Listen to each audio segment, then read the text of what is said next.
इमरान ने उसके जाने के बाद कंधे उचकाए और विजिटिंग गैलरी की तरफ बढ़ गया। उसे इस बात पर हैरत थी कि कौन मोहतरमा उससे मिलने आ गई है। हालांकि यहाँ वो फर्जी कागजात और फर्जी नाम से रिहाइश पजीर था। ग्रेट बॉल से निकलने के बाद उन्होंने D1 मिसाइलों से पूरा ग्रेट बॉल उड़ा दिया था।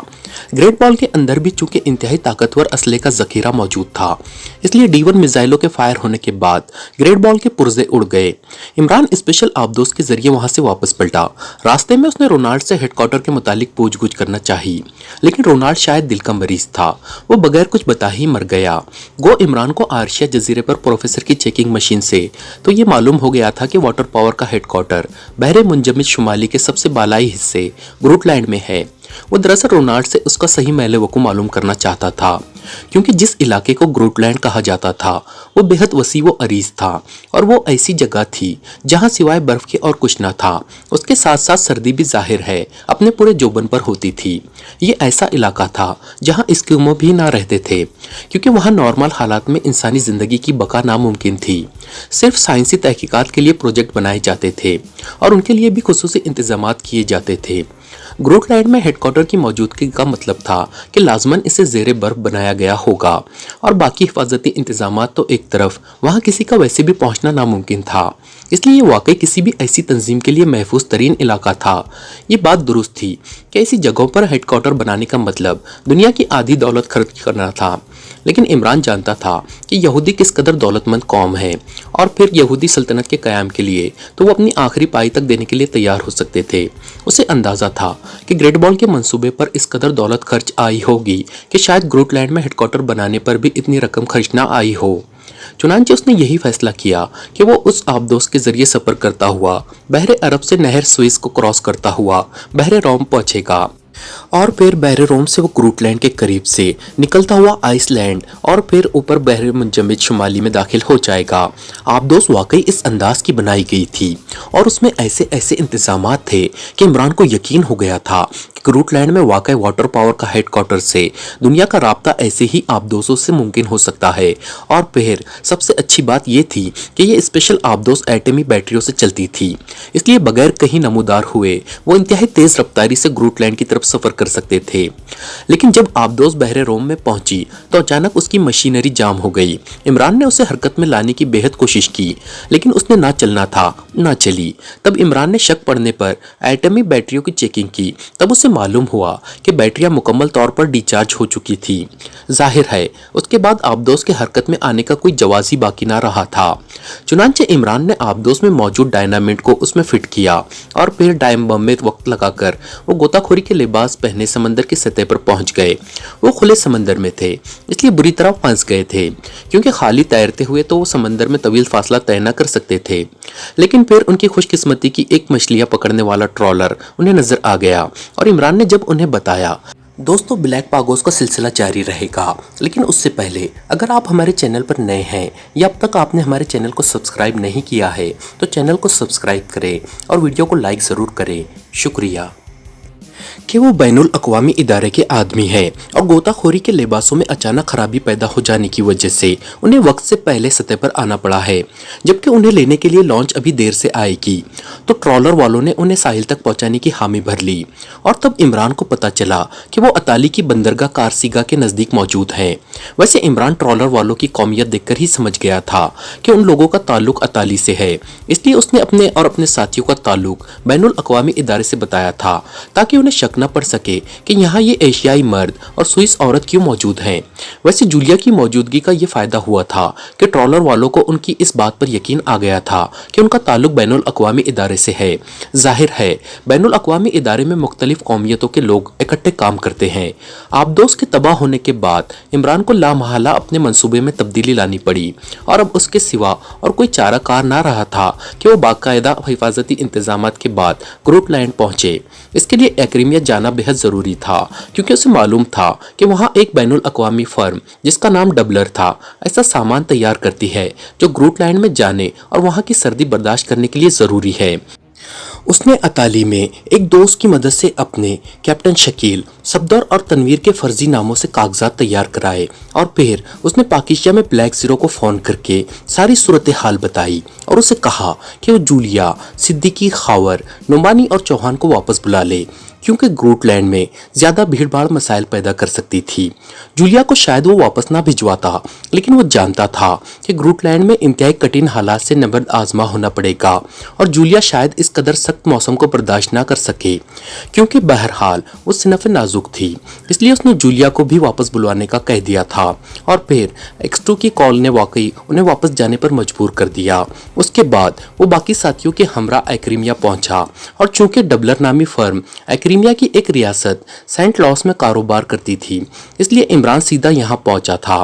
क्योंकि यहाँ उनका कोई काम ना था, इसलिए उसने बाकी साथियों को तो यूरोपियन मेकअप में अलहदा होटल में ठहराया और खुद उसने होटल ब्लू स्टार में कमरा ले लिया।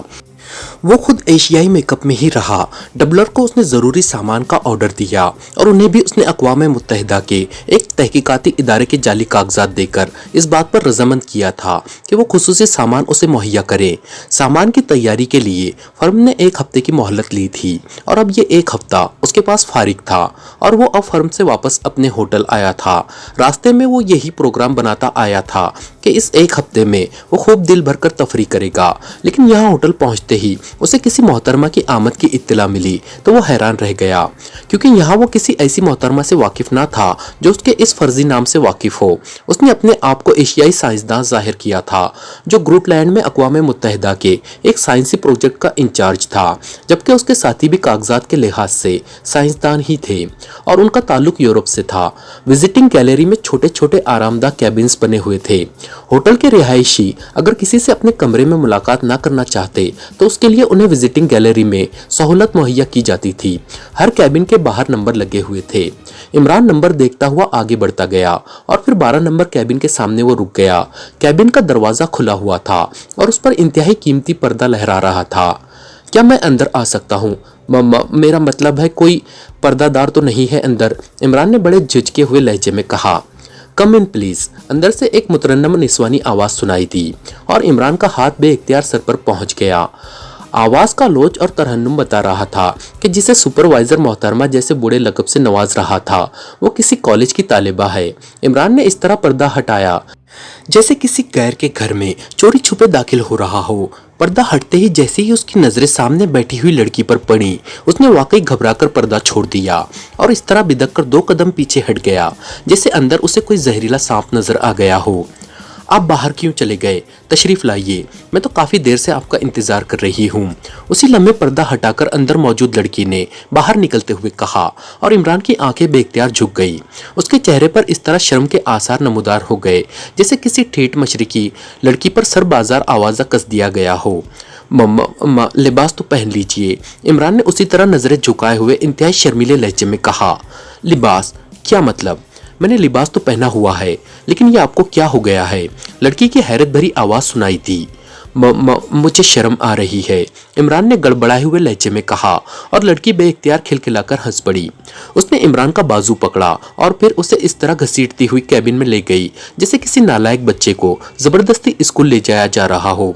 अरे ना, महरम का बाजू नहीं पकड़ते, बड़ा गुनाह होता है। इमरान का चेहरा और ज्यादा सुर्ख पड़ गया था। आज तक मैंने मशरिक में शर्म व हया के किस्से तो जरूर सुन रखे थे, लेकिन मुझे ये मालूम ना था कि वहाँ के मर्द भी इस कदर शर्मीले होते हैं। लड़की ने बड़े मुतरन्नम अंदाज में कहकहा मारते हुए कहा। आप प्लीज ये पर्दा उतार कर लपेट लीजिए या फिर इसे मेरी आंखों पर डाल दीजिए। इमरान ने नजरें झुकाए झुकाए उसी तरह इंतहाई शर्मीले लहजे में कहा। ओ क्या बकवास है। सुनो, मेरा नाम राकली है और मैं तुमसे मिलने आई हूँ। मेरा ख्याल है यहाँ की बजाय तुम्हारे कमरे में ना चला जाए। इस बार लड़की ने झुंझलाए हुए लहजे में कहा। कमरे में और इस हालत में? ला हौल वला, आप मुझे अम्मा भी से जूतियां लगवाना चाहती है। उन्होंने अभी नई जूती ली है, इंतहाई सख्त चमड़े की, शायद हाथी का चमड़ा है। सॉरी मिस राकली, I am really sorry, Imran ने उसी तरह नजरें झुकाए झुकाए जवाब दिया।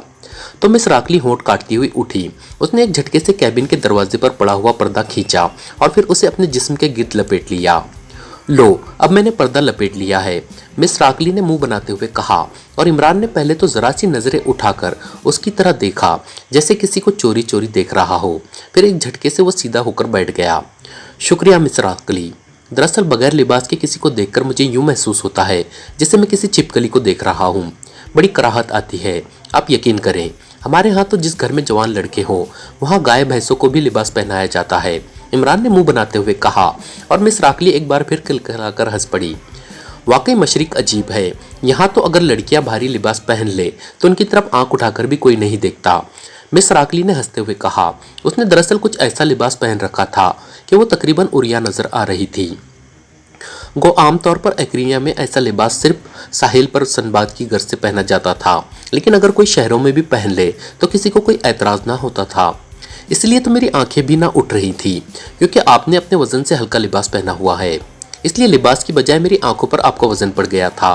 बहरहाल फरमाइए, आपको इस बेलिबासी की हालत में मुझ जैसे बेजरर से आदमी से मिलने का ख्याल कैसे आ गया? इमरान ने मुस्कुराते हुए कहा। मुझे डबलर से इत्तला मिली है कि आप किसी तहकीकाती मिशन पर ग्रूटलैंड जा रहे हैं। राकली ने यकला संजीदा होते हुए कहा। लेकिन इस तहकीक का ताल्लुक ज़माने माक़बल की औरत से नहीं है, वो ज़माना जब अभी लिबास ईजाद ना हुआ था। ये साइंसी तहकीक है, इमरान ने मुंह बनाते हुए कहा और राकली बेख्तियार हंस पड़ी। मुझे तो मालूम हुआ है कि आप वहाँ वाटर पावर के हेडक्वार्टर की तलाश में जा रहे हैं, राकली ने मुस्कुराते हुए कहा, लेकिन वो अब गौर से इमरान की आंखों में देख रही थी। आपको जुज़वी तौर पर दुरुस्त इत्तला मिली है, इमरान ने बड़े सादा से लहजे में कहा। वो ना ही वाटर पावर के अल्फाज पर चौंका था और ना ही उसके चेहरे के तासुरात बदले थे। जुज़वी तौर पर दुरुस्त क्या मतलब? इमरान के जवाब से राकली खुद चौंक पड़ी थी। दरअसल हमारा साइंसी प्रोजेक्ट वहाँ हेवी वाटर के आइसोटोप्स की तलाश में जा रहा है, इसलिए वाटर की हद तक तो आपकी इत्तला दुरुस्त है, बाकी गलत है, इमरान ने उसी तरह सादे से लहजे में जवाब दिया। क्या आप मुझे अपने साथ मिशन पर ले जा सकेंगे? मैं उसके लिए आपको ग्राम मुआवजा भी दूंगी। दरअसल मुझे ग्रूटलैंड देखने का बेहद शौक है। मैं फितरी तौर पर सयाह हूँ और पूरी दुनिया घूम चुकी हूँ। सिवाय ग्रूटलैंड के कोई ऐसा इलाका नहीं रहा जहाँ मैं ना गई हूँ, लेकिन ग्रूटलैंड में अकेले नहीं जा सकती। इसलिए मुझे जैसे ही मालूम हुआ कि कोई साइंसी टीम वहाँ जा रही है तो मैंने सोचा कि चलो इस तरह मैं भी वहाँ की सैर कर आऊँगी। आप बेफिक्र रहिए, वहाँ मुझे मजबूरन ऐसा लिबास पहनना पड़ेगा जिस पर आपको कोई एतराज़ ना होगा, राकली ने मुस्कुराते हुए कहा। आप वहाँ क्या देखना चाहती हैं? इमरान ने भी मुस्कुराते हुए पूछा। जाहिर है वहाँ बर्फ़ के सिवा और कुछ नहीं होगा, लेकिन प्लीज़ आप कोई बदज़ोकी की बात ना कर दीजिए कि बर्फ़ तो आप यहाँ भी देख सकती है। सयाहत के मामले में मैं बहुत टची वाक़ई हुई हूँ, राकली ने कहा। अरे नहीं, हमारे यहाँ ये टच सिस्टम को भी गुनाह समझा जाता है, इसलिए आप बेफिक्र रहें, आपको टच कोई ना करेगा। लेकिन मैं अलबत्ता ये ज़रूर कहूँगा कि आपके वहाँ पहुँचने के बाद बर्फ़ तो वहाँ मौजूद ना रहेगी, फिर आप क्या देखेंगी? इमरान ने बड़े संजीदा लहजे में कहा। क्यों, वहाँ बर्फ़ क्यों ना रहेगी? वो तो मुकम्मल बर्फानी इलाका है, राकली ने इंतहाई हैरत भरे लहजे में कहा।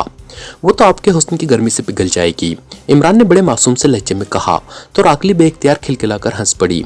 ओ, इस तारीफ का शुक्रिया, लेकिन आपके जज्बात पर छाई हुई बर्फ तो पिघली नहीं, ग्रूटलैंड की बर्फ कैसे पिघलेगी? राकली ने हंसते हुए कहा। फिल्टर वाटर के मुसलसल बौछार बर्फ को मुसलसल जमाए रखती है, इसलिए तो उस पर सूरज की गर्मी असर नहीं करती। आपके हुस्न की तपिश भला क्या काम करेगी? बहरहाल आप वाकई ग्रूटलैंड जाना चाहती हैं, ये देख लीजिए कि हमारा काम तो खालिसतन साइंसी होगा। हम सयाहत में तो आपका साथ ना दे सकेंगे, इसलिए आप बोर तो ना हो जाएंगी, इमरान ने संजीदा होते हुए कहा। अरे नहीं, ऐसी कोई बात नहीं। तो क्या आप वाकई मुझे साथ ले जाने पर तैयार हैं? राकली ने हैरत भरे लहजे में कहा।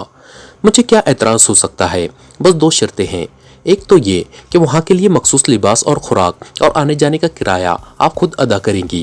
क्योंकि हमारे ग्रुप में कोई औरत नहीं है, इसलिए आपको वहाँ अपना खैमा अलग लगाना होगा और ये खैमा और उससे मुताल्लिका सामान तमाम तर आप खुद खरीदेंगी।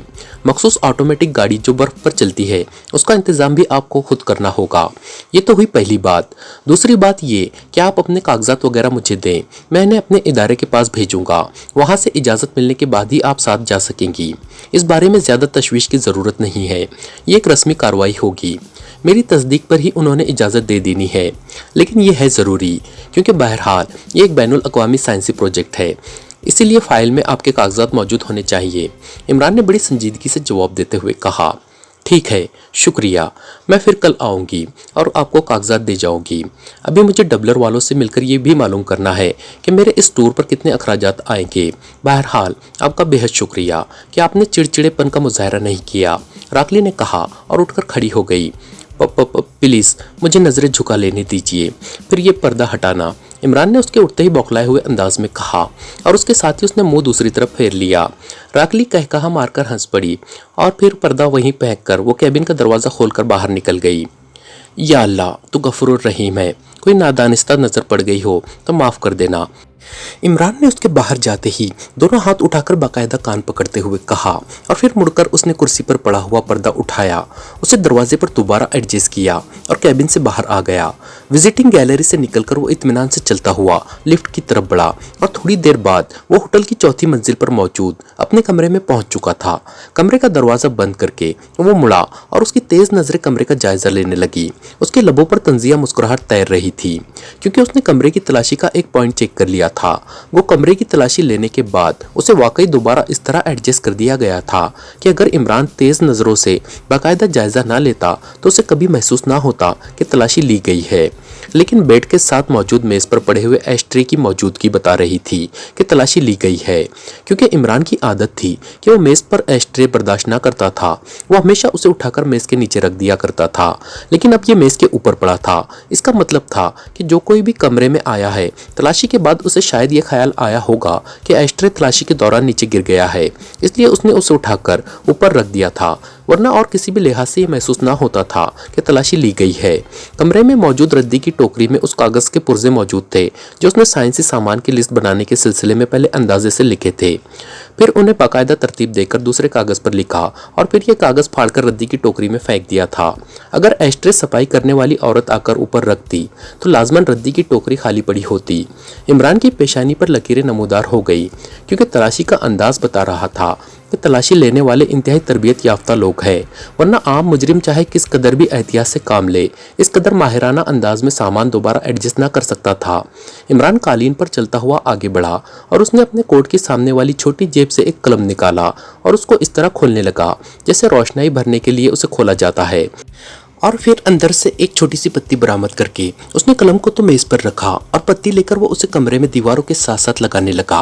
अलमारी के करीब जैसे ही पत्ती पहुंची उसमें हल्की सी लर्जिश सी महसूस होने लगी और इमरान मुस्कुरा दिया। उसने पत्ती को इधर उधर घुमाया और फिर जब वो उसे अलमारी के नीचे खला में ले गया तो पत्ती की लर्जिश तेज हो गई। इमरान ने पत्ती एक तरफ रखी और कालीन पर लेटकर उसने अलमारी के निचले हिस्से में झांका, लेकिन वहां कोई चीज मौजूद न थी। इमरान ने हाथ अंदर किया और फिर उसका हाथ अलमारी की निचली सतह पर एक छोटे से बटन से अटक गया।